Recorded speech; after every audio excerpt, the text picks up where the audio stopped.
Marco Polo. Who was Marco Polo? Marco Polo was a Venetian explorer known for the book The Travels of Marco Polo, which describes his voyage to and experiences in Asia. Polo traveled extensively with his family, journeying from Europe to Asia from 1271 to 1295 and remaining in China for 17 of those years. Around 1292, he left China, acting as escort along the way to a Mongol princess who was being sent to Persia. Early life. Polo was born in 1254 in Venice, Italy. Although he was born to a wealthy Venetian merchant family, much of Polo's childhood was spent parentless, and he was raised by an extended family. Polo's mother died when he was young, and his father and uncle, successful jewel merchants Niccolo and Maffeo Polo, were in Asia for much of Polo's youth.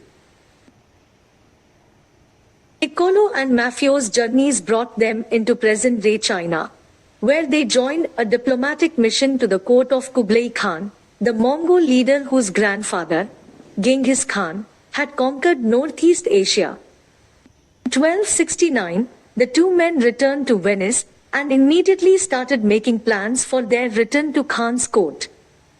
During their stay with the leader, Khan had expressed his interest in Christianity and asked the Polo brothers to visit again with 100 priests and a collection of holy water. Khan's empire, the largest the world had ever seen, was largely a mystery to those living within the borders of the Holy Roman Empire. Sophisticated culture outside the reaches of the Vatican seemed unfathomable, and yet that's exactly what the Polo brothers described to confounded Ventians when they arrived home. Voyage to China. In 1271, Polo set out with his father and uncle, Niccolo and Maffeo Polo, for Asia, where they would remain until 1295. Unable to recruit the 100 priests that Kublai Khan had requested, they left with only two, who, after getting a taste of the hard journey ahead of them, soon turned back for home. Polo's journey took place on land, and they were forced to cut through challenging and sometimes harsh territory. But through it all, Polo reveled in the adventure. His later memory for the places and cultures he witnessed was remarkable and exceptionally accurate. As they made their way through the Middle East, Polo absorbed its sights and smells. His account of the Orient, especially, provided the Western world with its first clear picture of the East's geography and ethnic customs. Hardships, of course, came his way. In what is now Afghanistan, Polo was forced to retreat to the mountains in order to recoup from an illness he'd contracted. Crossing the Gobi Desert, meanwhile, proved long and, at times, arduous. This desert is reported to be so long that it would take a year to go from end to end, Polo later wrote. And at the narrowest point it takes a month to cross it. Consists entirely of mountains and sands and valleys. There is nothing at all to eat. Finally, after 4 years of travel, the Polos reached China, and Kublai Khan, who was staying at his summer palace known as Sandhu, a grand marble architectural wonder that dazzled young Polo. Polos had originally planned to be gone for only a few years. However, they were away from Venice for more than 23 years. Debate has swirled among historians as to whether Polo ever really made it to China. There is no evidence outside his famous book that he traveled so far east. Yet his knowledge of the culture and its customs are hard to dismiss. His later account told of Khan's extensive communication system, which served as the foundation for his rule. Polo's book, in fact, devotes 5 pages to the elaborate structure, describing how the empire's information highway efficiently and economically covered millions of square miles.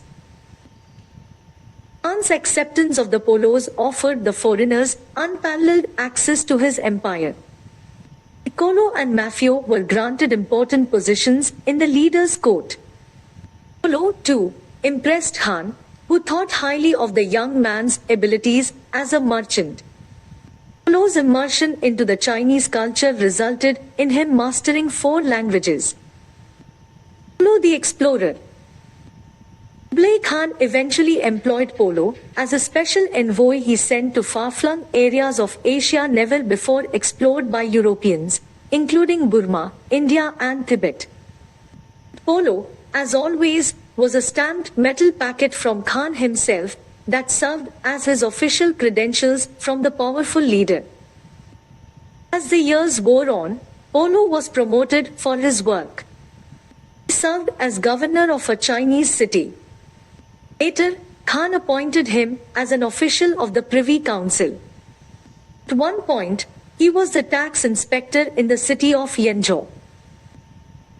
From his travels, Polo amassed not only great knowledge about the Mongol Empire, but incredible wonder.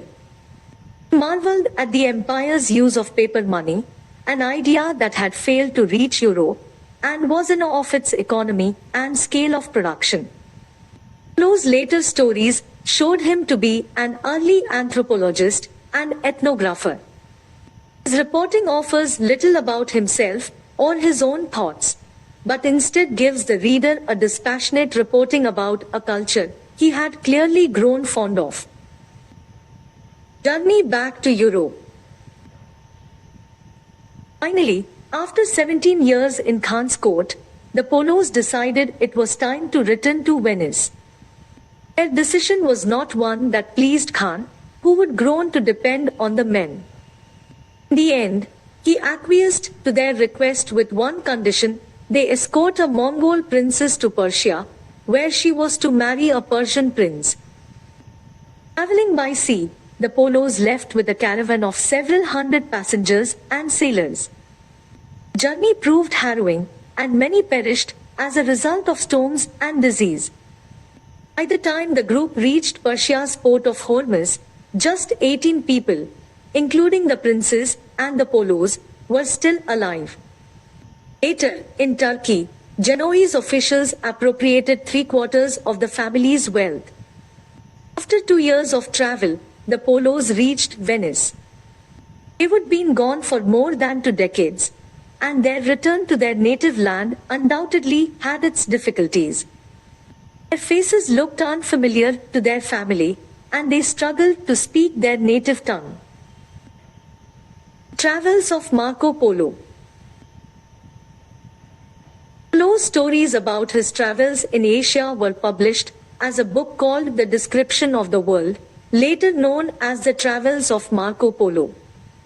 Just a few years after returning to Venice from China, Polo commanded a ship in a war against the rival city of Genoa. He was eventually captured and sentenced to a Genoese prison, where he met a fellow prisoner and writer named Rustichello. As the two men became friends, Polo told Rustichello about his time in Asia, what he'd seen, where he'd traveled, and what he'd accomplished. The book made Polo a celebrity. It was printed in French, Italian and Latin, becoming the most popular read in Europe. But few readers allowed themselves to believe Polo's tale. They took it to be fiction, the construct of a man with a wild imagination. The work eventually earned another title, Il Million, The Million Lies. Polo, however, stood behind his book, and it influenced later adventurers and merchants. Family and kids. After his release from prison in 1299, Polo returned to Venice, where he married, raised 3 daughters and, for some 25 years, carried on the family business. Death. Polo died at his home in Venice on 8 January 1324. As he lay dying, Friends and fans of his book paid him visits, urging him to admit that his book was fiction. Polo wouldn't relent. I have not told half of what I saw, he said. Legacy. In the centuries since his death, Polo has received the recognition that failed to come his way during his lifetime. So much of what he claimed to have seen has been verified by researchers, academics, and other explorers. Even if his accounts came from other travelers he met along the way, Polo's story has inspired countless other adventurers to set off and see the world. Centuries after Polo's passing, Christopher Columbus set off across the Atlantic in hopes of finding a new route to the Orient. With him was a copy of Polo's book,